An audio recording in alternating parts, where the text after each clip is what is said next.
ನಮಸ್ಕಾರ, ನೀವು ನೋಡ್ತಾ ಇದ್ದೀರಾ ಏಷ್ಯಾನೆಟ್ ಸುವರ್ಣ ನ್ಯೂಸ್. ನಾನು ಅಜಿತ್ ಹನಮಕ್ಕನವರ್.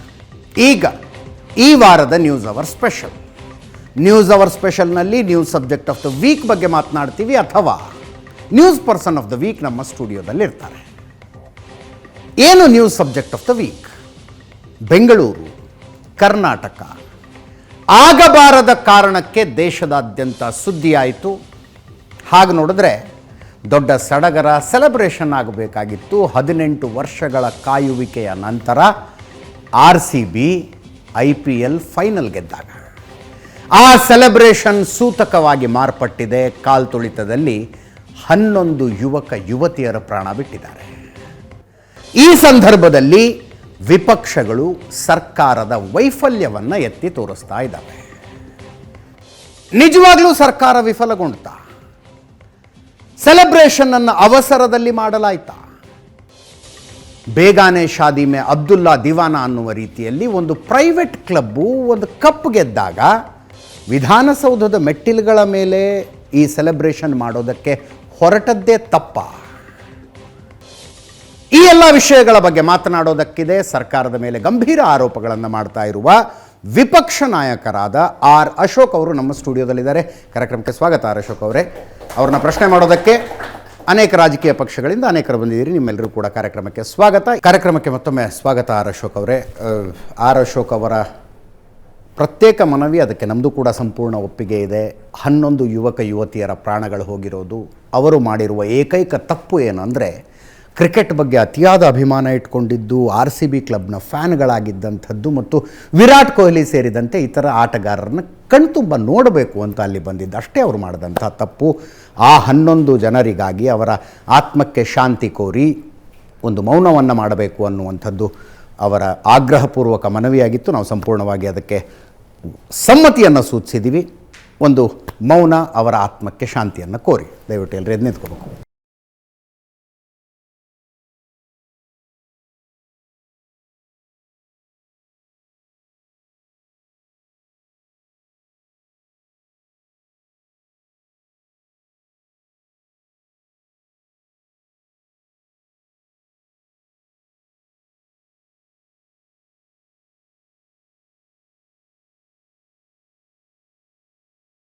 ಶಾಂತಿ ಶಾಂತಿ ಶಾಂತಿ, ಓಂ ಶಾಂತಿ ಶಾಂತಿ.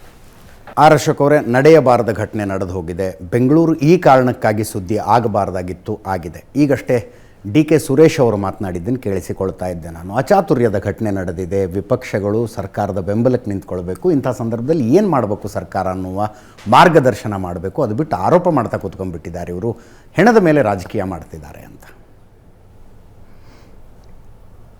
ಈ ದುರ್ಘಟನೆ ಇಡೀ ಕರ್ನಾಟಕದ ಇತಿಹಾಸದಲ್ಲಿ ಯಾವತ್ತೂ ಆಗಿಲ್ಲ.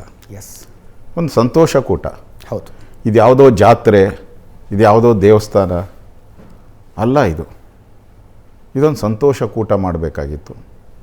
ಸರ್ಕಾರ, ಮುಖ್ಯಮಂತ್ರಿಗಳು ಅವರ ವಾಟ್ಸಪ್ ಗ್ರೂಪ್ಸಲ್ಲೆಲ್ಲನೂ ಕೂಡ ದಯವಿಟ್ಟು ಬನ್ನಿ ಎಲ್ಲರನ್ನೂ ಅಂತ ಇನ್ವೈಟ್ ಮಾಡಿದರು. ಸರ್ಕಾರಿ ಕಾರ್ಯಕ್ರಮ ಅಂತ ನಾವು ತಿಳ್ಕೊಂಡಿದ್ರಿ. ಸನ್ಮಾನ್ಯ DK ಸುರೇಶ್ ಅವರು ಸಲಹೆಯನ್ನು ಕೊಟ್ಟಿದ್ದಾರೆ. ನಾನು ಸ್ವಾಗತ ಮಾಡ್ತೀನಿ. ಯಾವಾಗೂ ಒಂದು ಕೈಯಿಂದ ಚಪ್ಪಾಳೆ ಆಗಲ್ಲ, 2 ಕೈ ಸೇರಬೇಕು. ನೀವು ಸರ್ಕಾರಿ ಕಾರ್ಯಕ್ರಮ ಅಂದ ತಕ್ಷಣವೇ ಅಲ್ಲಿ ಡ್ಯಾಸಲ್ಲಿ ಯಾರು ಇರಬೇಕು? ಎಲ್ಲರೂ ಇರಬೇಕು.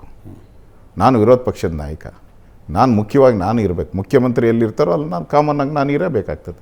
ಸ್ಪೀಕರ್ ಇರಬೇಕು, ಸಭಾಪತಿಗಳಿರಬೇಕು, ಮಂತ್ರಿಗಳಿರಬೇಕು. ಯಾರಿದ್ದರಲ್ಲಿ?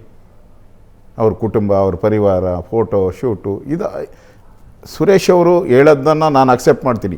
ಇದೊಂದು ನಾನೇ ಹೇಳ್ತಿದ್ದೀನಲ್ಲ, ಕಣ್ಣಲ್ಲಿ ನೀರು ಬರುವಂಥ ವಿಚಾರ. ನಾನು ಕಾಫಿ ಕುಡಿತಾ ಇದ್ದೆ, ಕಾಫಿನೂ ಕುಡ್ದಿಲ್ಲ ಅವತ್ತು. ಕಾಫಿ ಕುಡ್ದತ್ತ ಆ ಹೆಣ್ಮಗುನ ಪೊಲೀಸರು ಎತ್ಕೊಂಡು ಹೋಗ್ತಾಯಿದ್ರು. ಆ ತಲೆ, ಅವರ ಕೂದಲು ನೆಲದಲ್ಲಿ ಜಾರ್ಕೊಂಡು ಹೋಗ್ತಾಯಿತ್ತು. ಕಾಫಿ ಕುಡಿಯೋಕ್ಕೂ ಆಗಲಿಲ್ಲ ನನ್ನ ಮನಸ್ಸಲ್ಲಿ.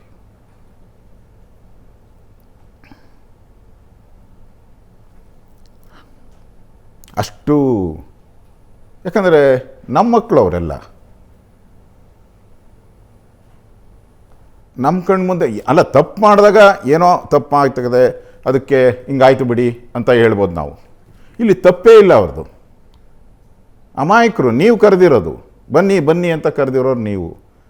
ವಿಚಿತ್ರವಾದಂಥ ವಾಟ್ಸಪ್ಗಳು. ಅವ್ರು ಯಾರು RCB ಅವ್ರು ಹೇಳ್ತಾರೆ ಟಿಕೆಟ್ ಇದೆ ಬನ್ನಿ, ಆನ್ಲೈನ್ ಬನ್ನಿ, ಕೊನೆಗೆ ಟಿಕೆಟೇ ಇಲ್ಲ ಬನ್ನಿ. ಮುಖ್ಯಮಂತ್ರಿಗಳು ಹೇಳ್ತಾರೆ ಇಲ್ಲ ನೀವೆಲ್ಲ ವಿಧಾನಸೌಧಕ್ಕೆ ಬನ್ನಿ ಅಂತ. ನಾವು ವಿಧಾನಸೌಧ ಕಾರ್ಯಕ್ರಮ ಮುಗಿಯೋವರೆಗೂ ಕೂಡ ಅಲ್ಲೇನು ಗೇಟ್ ಓಪನ್ ಮಾಡಬಾರ್ದು ಅಂತ ಹೇಳಿದ್ರು. ಇದೇ ಮೇಯ್ನ್ ದುರಂತದ ಫಸ್ಟ್ ಆಗುವಂಥದ್ದಕ್ಕೆ ಕಾರಣ.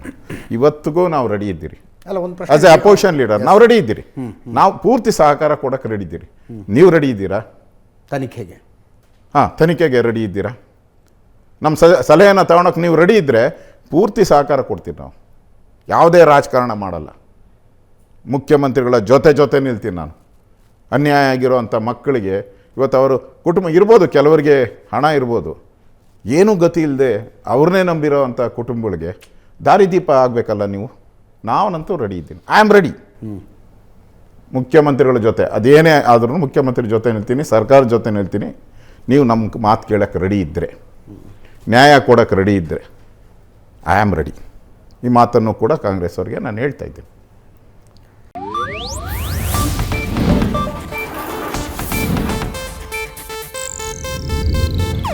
ಇದು ಏಷ್ಯಾನೆಟ್ ನ್ಯೂಸ್ ನೆಟ್ವರ್ಕ್ ಪ್ರಸ್ತುತಿ.